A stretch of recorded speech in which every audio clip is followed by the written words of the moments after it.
KTNA, experts in apprenticeships, traineeships and work-based training.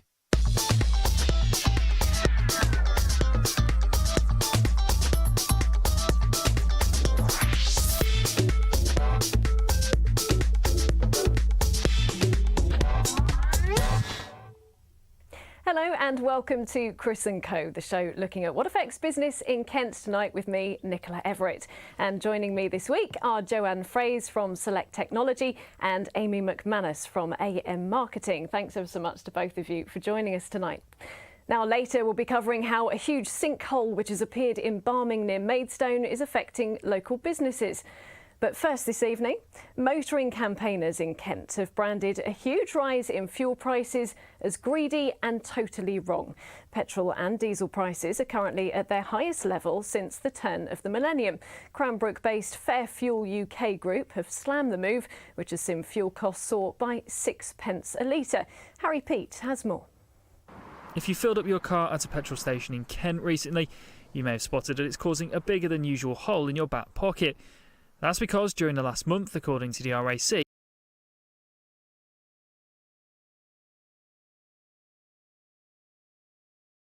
this is the fastest growing month in terms of price rises at the pumps for both petrol and diesel. We're looking at a 6p rise per month in a month. We haven't seen that for 18 years. There are people here that rely on their car and vehicle. These people need their vehicles, and every penny increase impacts on their profitability and their cost of living. The RAC say that the average cost of a litre of petrol is 129.4p, with diesel prices rising too to a similar amount of 132.3p.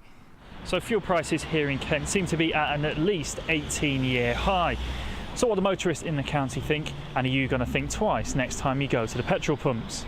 When I've been abroad in the continent, the fuel's been a lot cheaper, and yet we've got our own oil reserves, which is crazy. I think most people are disappointed though. They see the oil prices come down everywhere in the world, but they don't see it come down at the pump, so I'm always disappointed at that. Well, I have to admit I was a bit unexpected, because it came out of the blue when I went to the petrol station the other day and found that the price had gone up by quite a bit. I think it's a bad thing. It's too much high. Because if we spend whole money in a petrol, how can we pay a bill and these sort of things? Disgusting really, because of the state of the roads.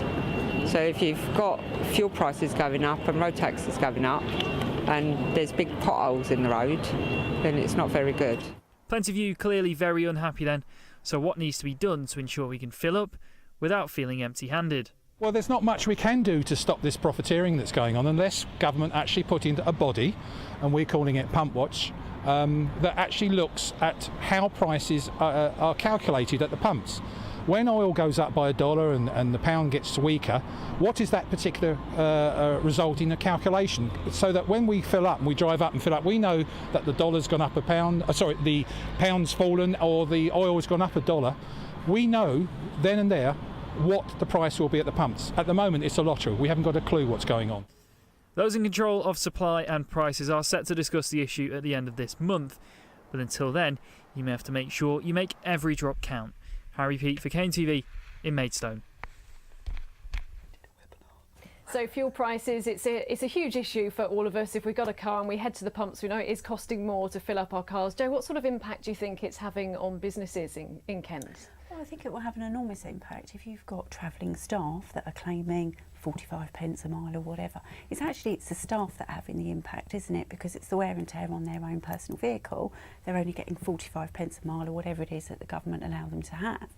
Or maybe you've got families that literally are borderline, that can afford to get to work and can afford to get home, and maybe a trip out a month as a family. With that rise, that's now going to affect them being able to get out and about as a family, which then isn't great, is it?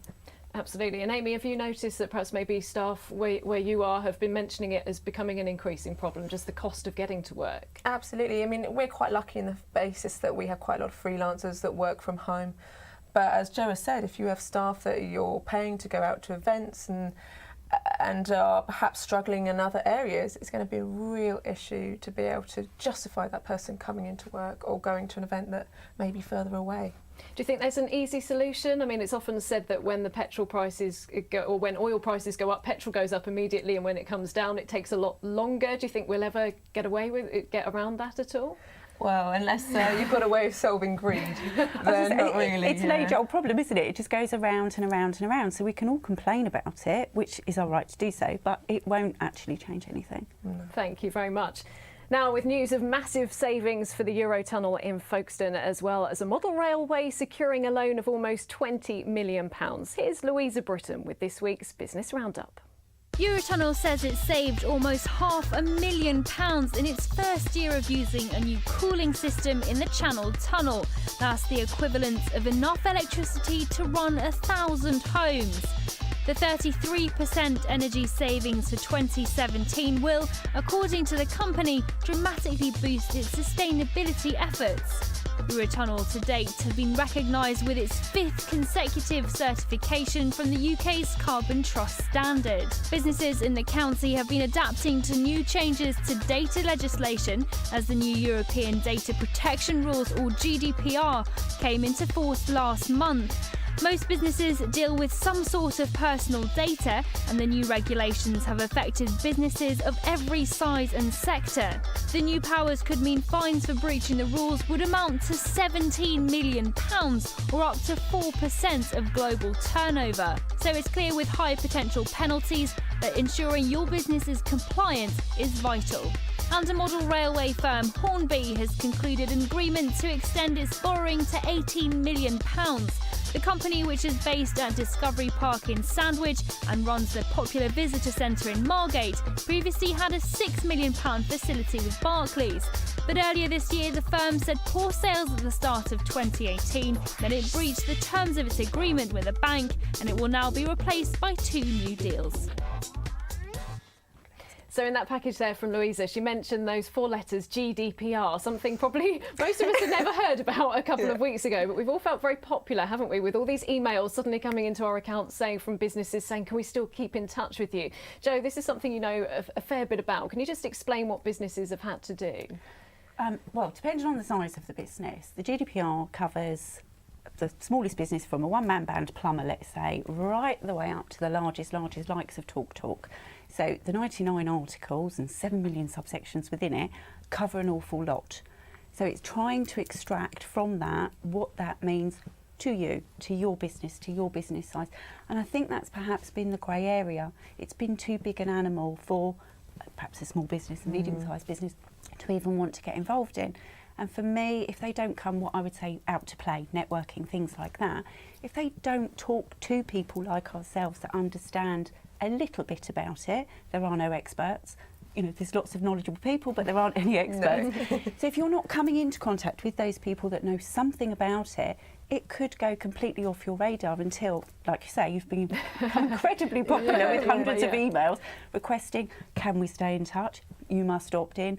Or we're just updating you. Lots of people have taken lots of different stances on it. Yeah, it seems some emails you had to click on a reply, others you didn't have to do anything, just delete it, and some had a different form you had to fill in. Amy, how has it affected your company? We're quite lucky in the basis that we don't hold a lot of data with my company, so but it has had a big effect on our clients. The main reason being there just isn't the knowledge out there. People are scared, they don't know what applies to them, they don't know what they've got to do. And we sort of said, we were saying to Jo before, it's a bit like the PPI claims, say, to the Y2K. There's a lot of consultants out there making a lot of money out of a lot of scared companies. That's not me. Not you. Not Jo. Obviously, companies have been told there could be financial penalties if they don't adhere to these new rules. Surely they're not going to be harsh straight away, are they? Jo, do you know much about what's going to happen? Personally, my view on it is I think it depends what stance you've taken as a business. If you've done nothing, and if you've then therefore done something wrong and you've done nothing, they will come down perhaps quite harshly on you. Whereas if you can justify why you've done what you've done and justify why you haven't done what you haven't done, and it's a logical process, people make mistakes, things happen. The one thing I think positive to come out of this, even though people are like, oh, I'm so bored, seems to have gone on and on. It's almost a profanity. It is, but I think because we use the words GDPR, nobody actually knows what it means. From that point of view, I think the one thing it's going to do, which is a wonderful thing, is put people in charge of their data security. They're going to take ownership of it as a business and think the data that I hold on somebody is valuable. Thanks very much, Jo. That's great. So smartphone users in Kent could soon be able to have more control over the use of their devices. Apple has announced they're hoping to end smartphone addiction by introducing new features that allow users to set time limits on apps and a new bedtime mode to stop those distractions whilst we're trying to sleep. But are you addicted to social media? We've been asking shoppers in Chatham. I wouldn't say so because I can go without it, but then I think when I'm around my phone and I have access to it, I will just tend to drift onto it. But when I don't have access to a phone, I'm not on it at all and I don't really mind. Yeah, because you can keep in touch with all my friends and, and it's better than telephone call because they may be busy, so the best is to use WhatsApp. No, I'm not. I think young children are these days, but not people my age. No. Why not? Because I can live without the internet. Not really, a bit more kind of old-fashioned for that sort of thing. As a teenager, the youth is very addicted. We've been growing up with it, so it's very much part of the daily thing. So in the morning, when I'm getting ready for school and when I'm doing everything, it's all evolved around social media. So many people my age like to show off using it, and they like to show what they've got. Their life-based, it becomes a diary, so instead of writing it down, it kind of goes out on social media. No, I'm definitely not an addict. I do use it. I use it for business or looking up different events. That's probably about it, really. Absolutely not. I don't use Facebook or any of those things. Now, coming up after the break, we'll hear plenty more from our guests, and we'll be talking about how a huge sinkhole in Maidstone is affecting local businesses in the area. We'll see you shortly.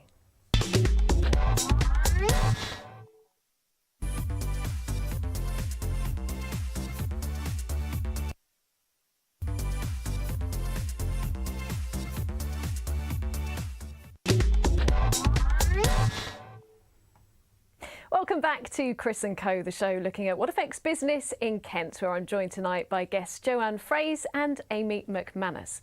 Kent's fruit industry could be at risk as recruitment agencies are warning they can't find enough farm workers to pick their fruit and vegetables.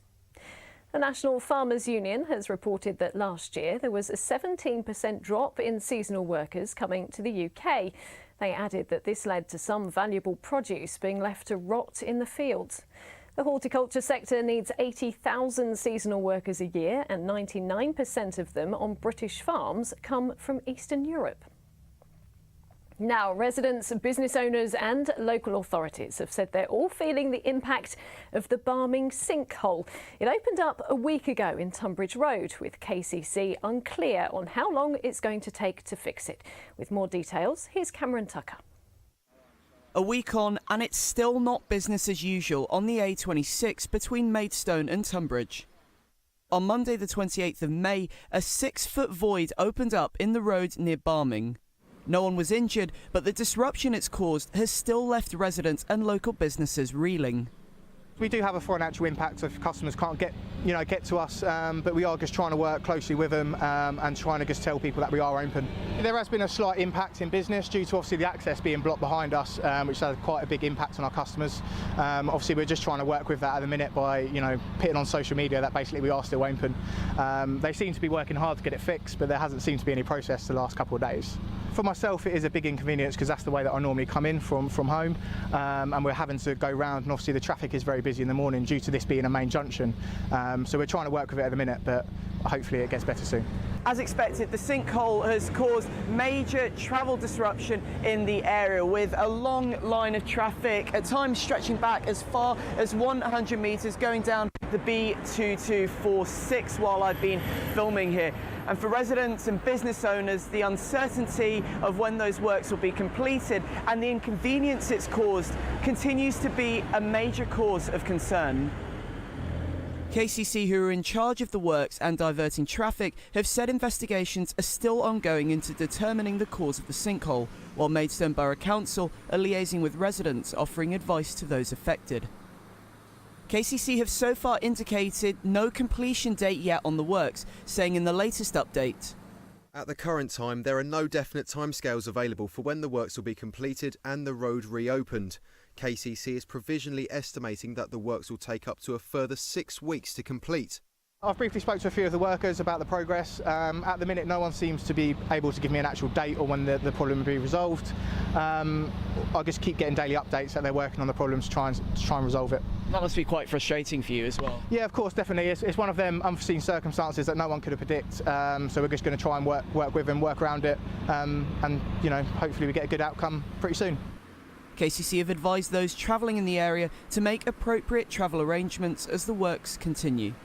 Cameron Tucker, KNTV, Barming. Now, Jo, you have to travel from Maidstone for your job. What's it been like travelling around the town over the past week or so? Well, thankfully I don't actually come that way, but I have noticed that there is an increase of people that are unable to come that way, and 2 of my children go to school on that side of town and they're affected, so they have to get off the bus in the town and walk up to school to make sure that they get there on time. That is a terribly busy road anyway. To now have to cope with the extra impact of what's happened, it is just creating gridlock the whole way around Maidstone because of the feeder road that you've got. And obviously the uncertainty as to how long it's going to take to fix as well. I mean, no one could predict this was going to happen, could they? No, but as we were just saying. Yeah, it's the issue, isn't it? That it's no one's fault that it's happened, but it's the reaction that is the issue. You look at countries like Japan, that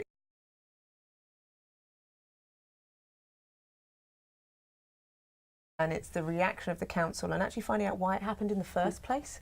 That's the issue now that needs to be addressed. And for businesses that are affected, we heard from one there. Do you think anything needs to be put in place to help them out in the interim period when perhaps they won't get as many customers as they previously would have done? Personally, yes. My husband is a self-employed retailer, so from a perspective of knowing what a knock-on effect that would have, then absolutely they need support. You know, as Amy says, it's nobody's fault that it's happened, but it's how we support the people that it's happened to. That is what will make the difference. That's fantastic. So, a company in Kent is the first of its kind in the country to make life-saving drugs out of deadly animal venom. Venom Tech in Sandwich extracts poison from the likes of black widow spiders and even scorpions. Researchers at the company are now working on cancer treatments made out of snake venom. Harry Pete reports. Dozens of spiders. Just lift up the hide and we're looking to check the animals in prime condition. Dozens of scorpions, some more deadly than others. We have a licence under the Dangerous Wild Animals Act to keep dangerous spiders, which includes the black widows, and we've got one here. It's fair to say that Steve Trim and his Sandwich-based Venom Tech team have an interesting day job. Venom Tech is a drug discovery company focused on animal venoms to find new solutions to new problems like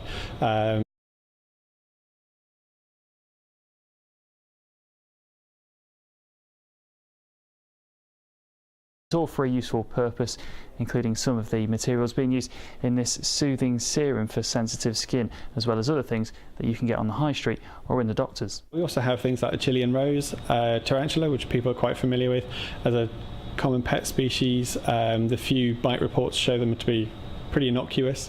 However, if you take their venom and put it onto cardiac myocytes, so heart cells in culture, it can actually change the beating frequency and actually be a very useful anti-arrhythmic drug that's being investigated for. The company is the only one of its kind in the UK, and whilst it looks like scary business on the surface, there's some groundbreaking research being done. My work is looking at cobra venom and the effect on pancreatic cancer cells. So the primary aim of my work is to kill the cancer cells. Later on I'm going to be investigating how the venom is actually acting on the cancer cells. But at this moment in time I'm just looking for something within the venom that's actually killing the cells.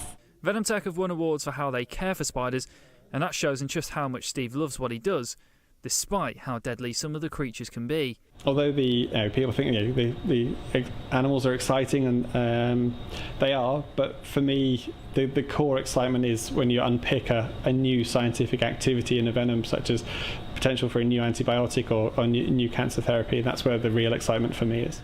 So some of these beasts might be known as man-killers, but in some cases their venom really can be life-savers. Harry Pete for KMTV in Sandwich. Now, whether you like those sorts of creatures or not, I think we'll all admit that that company is doing some incredible stuff, isn't it? How important is it that we have such innovative businesses right here in Kent? Oh, well, it's incredibly important. Innovation is the lifeblood of business, and to see a business such as this really thinking outside the box and thinking, oh, well, let's do things differently. having them in Kent, fantastic, absolutely brilliant. Can it be a bit of a risk though, Jo, do you think, sometimes running with an idea, and obviously you've got to get the funding for it and the experts in to help you develop it? I think the funding's clearly going to be an issue, but there are so many rules and regulations about them rolling any of this out. No, fill your boots, go for it. I think it's absolutely superb. And they're developing some amazing products, aren't they? I mean, I don't quite know how you link one thing to another and think they're venomous snakes and spiders, but they've come up with these ideas. I mean, it's quite incredible the work that they're doing. Absolutely. I mean, we were just talking in the break, weren't we, about there are certain animals and certain creatures in the animal kingdom that just aren't susceptible to the diseases that we are as humans. Think of a crocodile having its leg ripped off and it's in waters full of bacteria and fungi, yet it doesn't get an infection. And you think to yourself, wow, well, what's in that blood? How can we use that to improve medical care for humanity? And do you think maybe start-up companies can see a business like that? They might have an idea and that gives them the inspiration to develop it? I would hope so, absolutely, because this is absolutely amazing and potentially life-saving. So Absolutely. yeah, absolutely. Any company that's willing to invest in anything like this, yeah, I do think it would. And as you mentioned, good for Kent as well. It raises our profile, doesn't it? Absolutely. And I'm a sandwich girl, so yeah, it's just brilliant. Yeah. Now let's take a look at our number of the week.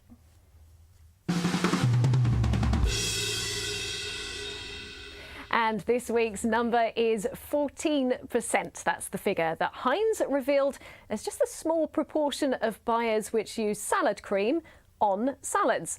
The famous company, would you believe, is planning to change the name of its 104-year-old condiment to sandwich cream as soon as September. Now, they said this rebrand would be more reflective of how people use it.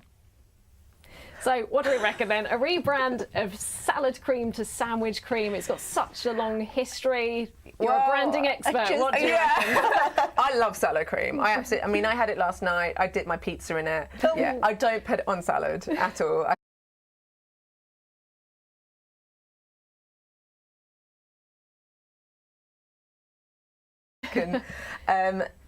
But I do think that in terms of branding, particularly for new customers, a name should reflect what the product does. People don't use it on salad, as they say, therefore change the name. It just seems kind of sensible, really. But it is strange that you have a product that's existed for so many years and they're still going to change the name of it. I was going to say, Jo, it's over 100 years old. Yeah. Everyone knows salad cream, whether they like it or loathe it. Use it on a salad or not. What do you reckon? I just don't like the name of choice, actually. So whether you change it or you choose not to change it, to me is immaterial, but the choice that they're going with, I don't actually like it. It would actually put me off buying it, I have to say. It's been trending on Twitter. I'm sure the debate is going to go on for quite some time. Yeah. Well, that's it for the latest edition of Chris & Co, our show looking at the issues affecting business in Kent. You can keep up to date with all the county's latest business news at kentbusiness.co.uk, and you can also follow us on Twitter at Kent Business and join our pages on Facebook and LinkedIn. Thanks ever so much to our guests this evening, and thank you for watching. Hope you have a very good evening. Goodbye.